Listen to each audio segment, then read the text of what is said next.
Well, I think that, first of all, let me just say I'm so excited about the fact that we formed this partnership with Governor Rendell and Mayor Bloomberg.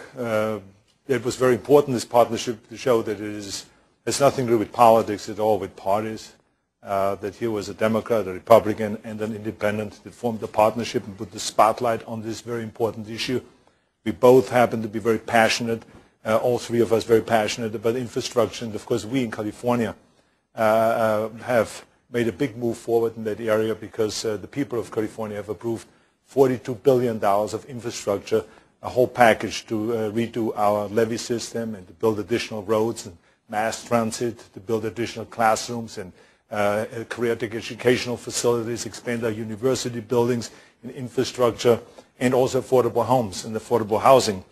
I think that was a really big step forward, and I think that the federal government has to do obviously the same thing.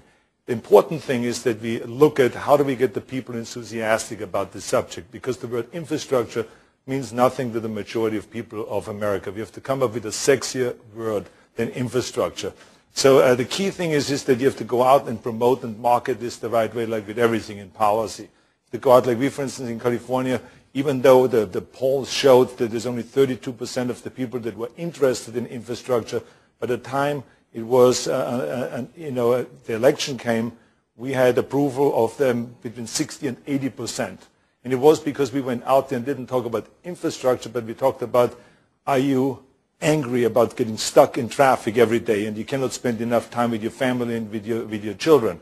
That really aroused anger amongst the people, and then we said, vote yes on those propositions. So we got really focused on those things, and talked about that the levees that we have in California are 100 years old, and if there's an earthquake or if there's a big storm, there will be disasters, and hundreds of thousands of homes will get wiped out, and it actually will make Katrina look small and compare what will happen in California.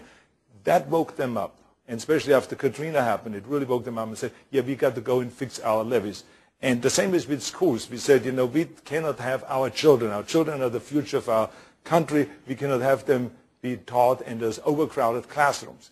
Let's go and change that, build additional classrooms. So they voted for those things. So this is the kind of things that you have to do. You really have to bring it down to the level of why is it important for the people? Why do we need more runways in airports? Why do we need more hospitals to be built? Why do we need to fix our plumbing system and the sewage system and the water system and all of those kind of things? Why do we need mass transit or high-speed rail and those kind of things? So I think the debate and putting the spotlight on that issue really is important for the future in order to get all of this done.